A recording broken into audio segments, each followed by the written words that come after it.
Hello everyone, welcome back to Let's Play Dream Daddy. Last we left off, we were on our second date with Damien. As it turns out, I did actually go back and check. There was technically a better answer that I could have chosen there, which was to tell a dad joke. But, I'm not going to reload just to do that and get higher points with Damien. Even though I really want to, because, you know, my integrity or some shit like that. Anyway, moving forward with this date, we are in the middle of something of an interesting moment when it comes to the comparison about life and death and how kind of embracing death as a part of life can kind of have an impact and a positive impact on your view of life. It's a weird sort of thing, but I actually really understand it. I really totally get it. No, I do actually really appreciate that sort of thing. I think we spend a little bit too much time actually avoiding the concept of death and, you know, separating ourselves from it as if it's something that is entirely to avoid. Now, okay, it is something to avoid, but being afraid of it means that there are certain behaviors and certain neuroses that we can sometimes end up adopting as a result of that. I think being comfortable with the idea of dying helps you to actually appreciate that you are alive now, because you have your life as it is now, and that means that it's all the more important to embrace it while you can. And, you know, there's actually something really beautiful and serene about that, I think. Anyway, so, savor every second. We sit and enjoy our food and wine. I don't feel scared anymore. Never thought I'd be comfortable sitting alone in a graveyard at night, but I actually feel very peaceful. Suddenly, it doesn't seem like we're alone. Off in the distance, I see a shadowy figure in the trees. What is that? I'm not sure. It noticed us. I'm paralyzed with fear as it begins lumbering slowly towards us. It's a shape taking a more animal form, more feral. I look to Damien for help, but he's just as afraid and transfixed as I am. I want to scream, but it's stuck in my throat. The creature is getting closer, moving faster. Woof! Oh. It's a dog. As it finally comes into the light, the friendliest, dumbest little Boston Terrier I've ever seen pulls its owner towards us. The dog trots over to Damien and sniffs at his hands. Damien looks ecstatic. He ruffles the dog's fur happily. What a beautiful dog. Hey. We both look up, not expecting to see... Thanks. Robert, what are you doing out here on this lovely evening? Hunting cryptids. What? What? I didn't know you had a dog. Oh. This isn't my dog.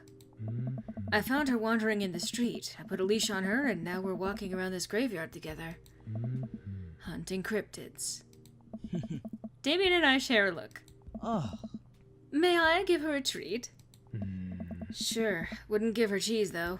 Hey. Not to worry. Damien reaches into the depths of his cloak and procures a small dog treat? What else is he keeping in there? Like, that's a good fucking question. Exactly what are you storing on your personage here, buddy? The dog laps up the treat and crunches away, tail wagging furiously. Damien continues to smooth down her fur. Thanks. My absolute pleasure. Damien shakes the dog's paw. Lovely to meet you, my friend. May our paths cross again. Robert and his dog disappear into the darkness again. Damien stares after them. I didn't know you liked dogs. Victorians loved dogs, actually. Most Victorian women of high fashion would always be accompanied by a small dog, such as a terrier or a Maltese. I, think big dogs are nice, too. Yeah, man, dogs are cool. I do believe we've had enough excitement for one night. Let's say we make our way home. Damien hops to his feet and extends a hand to help me up. I gladly take it as my knees aren't what they used to be. He packs up his picnic basket and leads us out of the graveyard. As we begin to walk home, I take one last look at the cemetery. It really is beautiful. Like a proper gentleman, Damien walks me to my doorstep. Thank you ever so kindly for your company tonight. Damien, it was my pleasure. Lore, if you'll allow me, it would bring me great joy to offer you a token of my affection.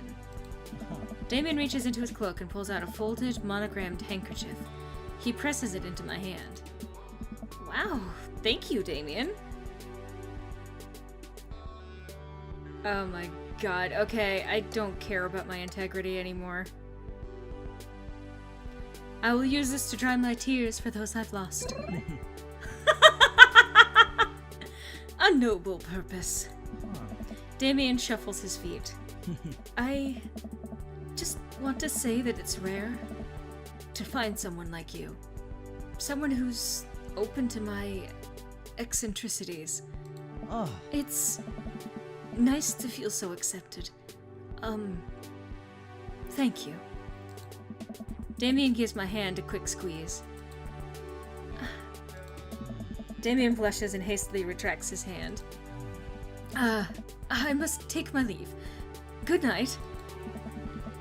Before I could say anything else, he's gone. I love him so much!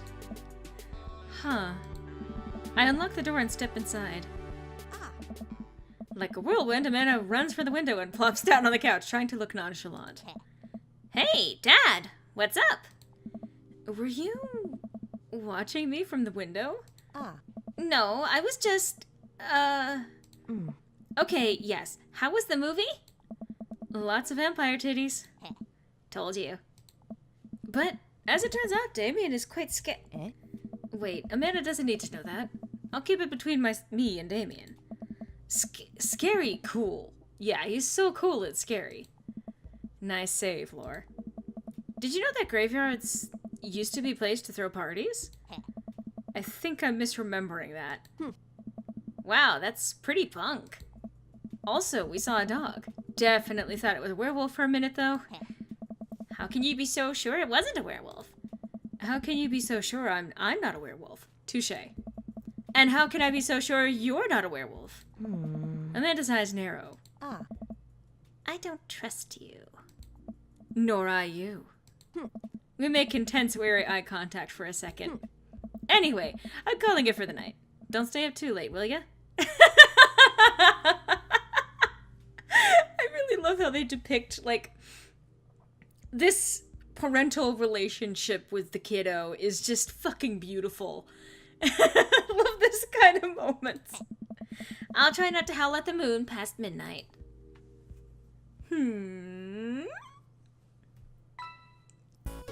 Let's see. How did I do? Osho-sama? Wait, that's actually a fucking... That's a measure here? I'm sensing a romance between us. A chemical romance. Oh my fucking Christ. That's a band?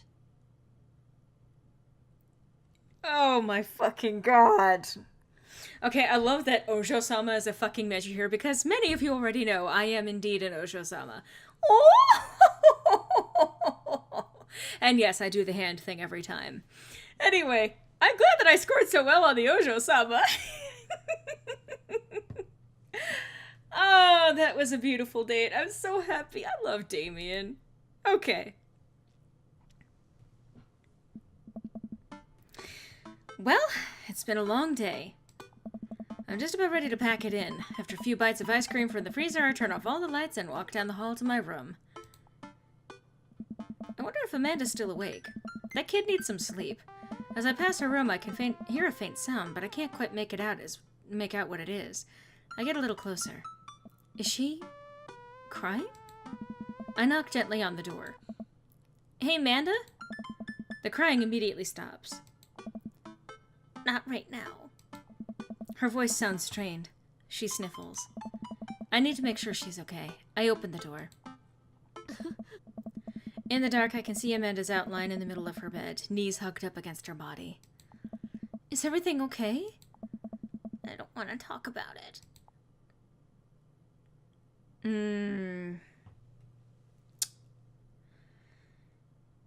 I care, so I'm going to ask, but I'm not going to push beyond too much of the boundary here. Did something happen? No! Nothing happened! Go away! Okay. I'll leave you alone for now, hon, but... Alright. I'll leave you be. I back out of the room and close the door gently behind me. She immediately starts crying again. Wow. I have no idea what has her so upset. She seemed totally normal. I feel awful just leaving her to cry, but I also get the feeling that if I tried to do anything else, it would only have made her more upset. I can't stop mentally cycling through all sorts of awful things that she could be dealing with right now. More than anything, I just want her to be happy and safe. I have a hard time falling asleep, but when I finally do, I'm still thinking about Amanda. After a long night of very little sleep, I roll out of bed and make myself a pot of coffee. Amanda should be up for school soon. Maybe she'll be willing to talk about whatever's bothering her. About 10 minutes before she's supposed to leave, Amanda comes out of her room and makes a beeline for the freezer. Morning, Amanda. Morning. She drops a frozen waffle into the toaster and slams the freezer door. She won't look at me. Yikes. So, anything big going on at school today? No. Okay. Do you need a ride to school? No. Want some coffee? Amanda pulls the toaster lever and takes her still freezer-burned waffle out before it's finished cooking. I have to go. Amanda picks up her bag and storms out. She's not doing okay. Oh. Okay. I haven't seen her act like this in a long time. It's usually short-lived, but it always hurts. Hopefully this blows over and things are back to normal soon. I sit back at the kitchen table and look at a picture of Amanda and I hanging on a wall. In it, I'm teaching her to ride a bike. Her face is a mixture of excitement and pure, unadulterated fear. I remember how determined she was. Every time she would fall off and scrape her knees, she would get up and try it again. Finally, I had to stop her because she was bleeding everywhere. Then she started to cry because she didn't think she needed bandages and wanted to keep trying. As I put the bike away, she just stood in the middle of the street and screamed. Then I took her for ice cream and it was like nothing even happened. After giving it a bit of thought, I decided that if I force her to talk about it, I'm only going to make things worse. But I have an idea. I start rummaging around for ingredients. Ice cream. I hear Amanda walk in the door. Instead of heading for the kitchen like she usually does, she makes a beeline for her room. She's clearly trying to avoid me. Hey, Pumpkin? What? Can you come here for a sec? There's a moment of silence. Yeah. I wanted to say sorry about last night. I'm just worried about you, kiddo. I get scared when I know something's wrong, and I get even more scared when I feel like I can't do anything about it. Look at this healthy fucking communication. Dad, So just...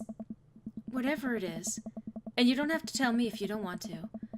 But whatever it is, just know that you have a dad in your corner who wants you to be happy. Oh. Honey, you know I'm bad with words, so I was hoping I could speak a language we both understand. I pull a cake out of the refrigerator and place it on the table. Hopefully the frosting has set by now. Ta-da! That was the most off-key I think I've ever been in my life. Dad...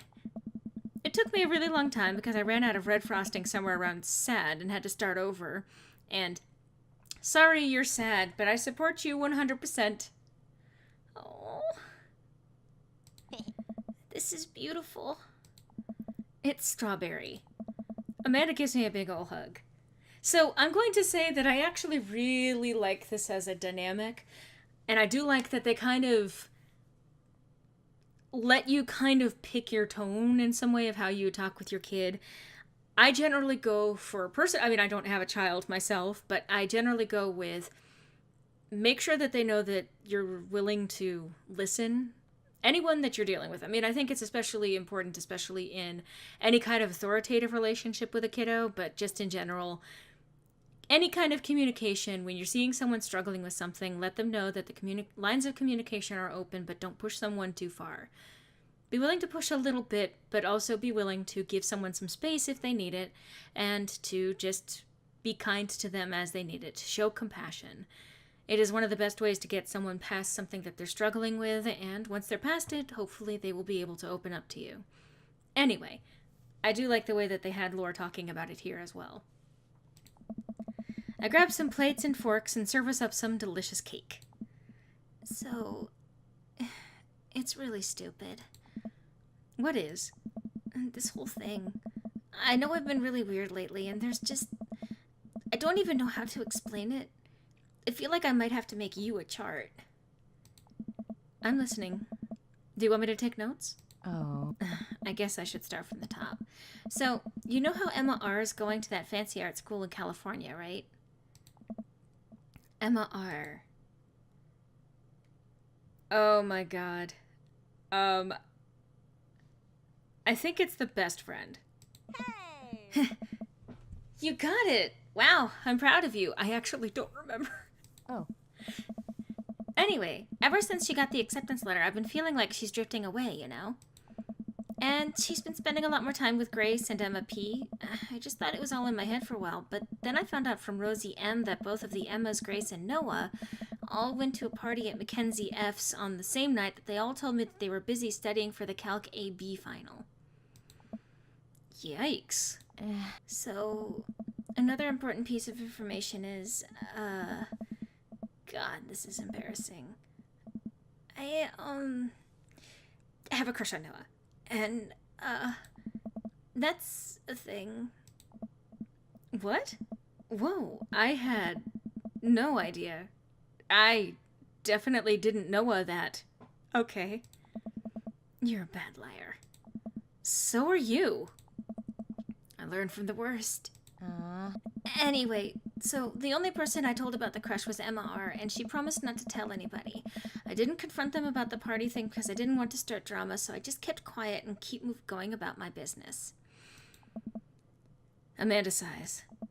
And then one day I invite everybody out to get nachos at the mall, and after not texting me back for like 2 hours, even though none of them ever put their phones down for more than 60 seconds, they all say they're busy, like, simultaneously.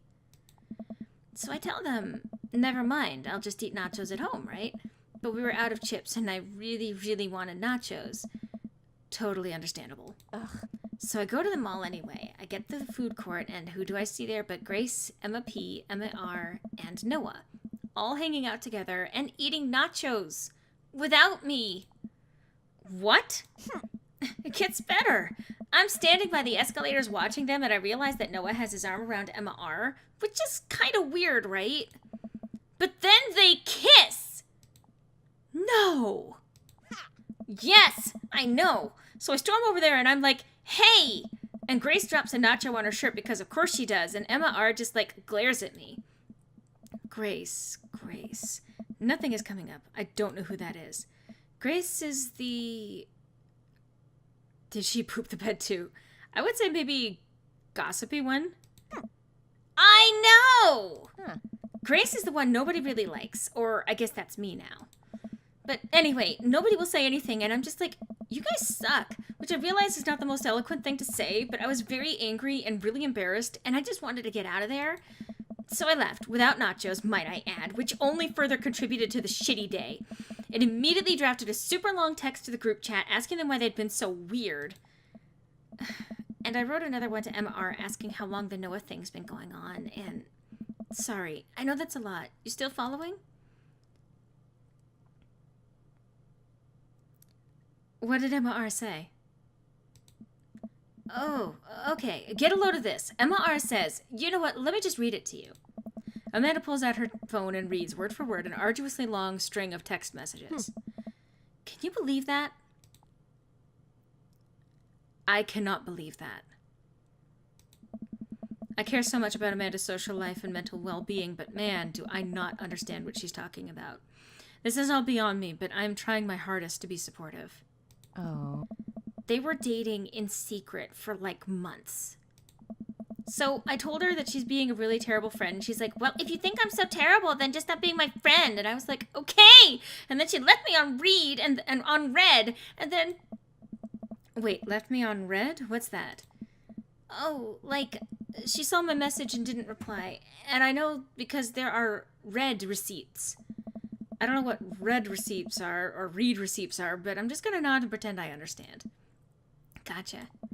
So while this is all happening, I'm talking to Emma P about how mad I am because she's at least being kind of reasonable, and I'm venting to her about how pissed off I am at everybody and stuff. And then out of nowhere, Noah texts me and is like, how could you say that about me? And I'm like, say what about you? And he tells me that Emma P sent screenshots of everything I told her to the group chat that I got kicked out of. Alright, I think you lost me at screenshots, but that definitely sounds bad. There's so much more, but honestly, it's all just really stupid teenager stuff. The bottom line is that everybody dropped me, half my grade hates me, and now I have no friends. Boy, howdy, I know that feeling. But, unfortunately, we're out of time for this installment of Let's Play Dream Daddy, but we will resume parenting in the next installment, where hopefully maybe something can be done to help this poor kid, because that's a really shitty thing to have to go through. Being dropped by friends is a really painful thing, especially at that age where everything can feel like ultimate disaster mode. So, I hope to see you next time, where we can hopefully get some resolution for this. Hope to see you then.